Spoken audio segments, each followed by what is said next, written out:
A'udzubillahi minasyaitonirrajim. Bismillahirrahmanirrahim. Assalamualaikum warahmatullahi wabarakatuh. Rabbi shrah li sadri wa yassir li amri wahlul 'uqdatam min lisani yafqahu qawli. Baik, insya-Allah hari ini kita akan sambung dalam subjek tafsir Al-Quran dan hadis pada bab 2. Kalau awak rujuk pada kitab, awak boleh buka muka surat 9. Okey, tentang bab 2 ni kita akan belajar tentang perkara yang boleh merosakkan iman. Perkara-perkara yang boleh merosakkan iman. Okey, ini tentang ayat 90 dan 91 daripada surah Al-Maidah. Daripada surah Al-Maidah ayat 90 hingga 91. Okey, sebelum tu kita cuba baca ayat daripada surah Al-Maidah ni. A'udzubillahi minasyaitonirrajim. Bismillahirrahmanirrahim. Ya ayyuhallazina amanu innamal khamru wal maisiru wal ansabu wal azlamu rijsum min amali syaitani fajtanibuhu la'allakum tuflihun. Innama yuridu syaitanu an yuqi'a bainakumul adawata wal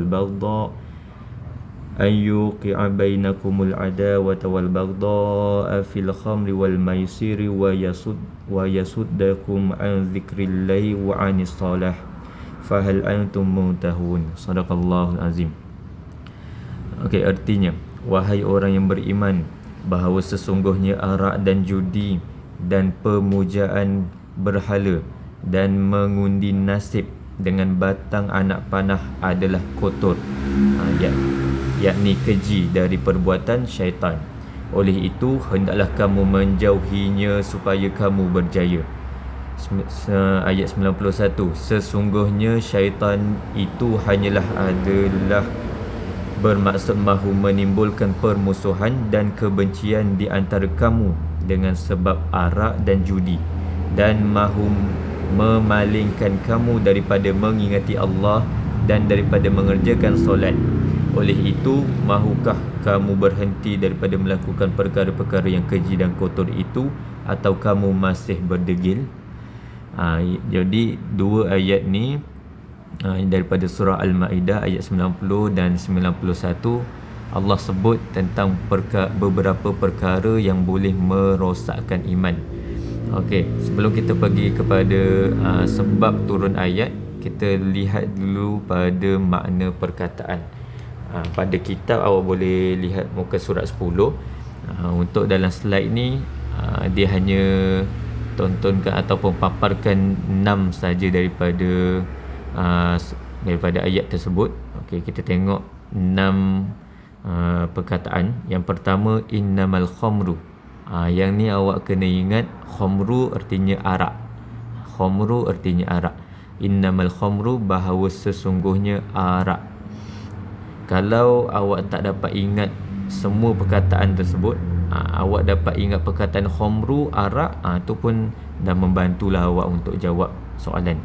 Sebab saya ada sediakan kuis, jadi ada soalan-soalan yang berkaitan tentang kalimah, erti kalimah ni. Jadi awak kena ingatlah. Okey, perkataan yang kedua, wal maisir. Wal maisir artinya dan judi. Maisir artinya judi. Kalau wa depan tu artinya dan. Wal ansab, dan pemujaan berhala. Pemujaan berhala. Wal azlam, dan mengundi nasib dengan batang-batang anak panah. Ni lebih kepada telik nasib menggunakan batang anak panah. Tak semestinya menggunakan batang anak panah saja yang haram. Kalau dia telik nasib gunakan roda putaran ke, roda impian tu, itu pun sama juga. Kalau dipercaya tentang benda tu, makanya hukumnya haram. Okey, min amali syaitan. Semua 4 perkara tersebut daripada perbuatan-perbuatan syaitan. Ingat, yang pertama tadi arak, khamru. Yang kedua maisir, judi. Yang ketiga ansab, pemujaan berhala. Dan yang keempat azlam, iaitu telik nasib. Okey, perkataan yang keenam adawah, iaitu permusuhan. Syaitan saja hasut manusia untuk melakukan empat perkara-perkara haram ni semata-mata untuk mewujudkan permusuhan di antara manusia itu sendiri. Okey, kita lihat kepada sebab turunnya ayat. Kenapa ayat ni diturunkan? Sebabnya berlaku pada satu peristiwa, ada seorang lelaki Ansar, dia telah menghidangkan makanan dan minuman, sehingga kami khayal, maksudnya antara makanan dengan minuman tu dia ada letak sekali arak. Makanya bila dia punya tetamu tu dengan dia sekali, iaitu orang Ansar ni, dia dah mabuk, maka berlakulah sedikit pergaduhan. Okey, pada poin yang kedua ni, kaum Ansar dan Quraisy saling berbangga menyebut kelebihan kaum masing-masing. Kaum Ansar berkata, kami lebih mulia daripada kamu. Kamu tu kaum Quraisy lah. Okey, kemudian tiba-tiba orang Ansar, lelaki Ansar yang mabuk ni, dia bangun, dia bangkit, lalu dia mengambil tulang rahang unta, kemudian dia memukul Sa'ad. Sa'ad ni antara sahabat lah. Dia memukul Sa'ad dan mengenai bahagian hidungnya, maka terdapat kesan kecederaan yang ketara pada hidungnya. Disebabkan peristiwa lelaki Ansar yang mabuk ni dia memukul Sa'ad, maka turunlah ayat tersebut. Berpunca, dia mabuk berpunca daripada arak. Syaitan akan hasut dia minum arak, kemudian dia akan berlakulah pergaduhan dan permusuhan. Itulah tujuan utama syaitan.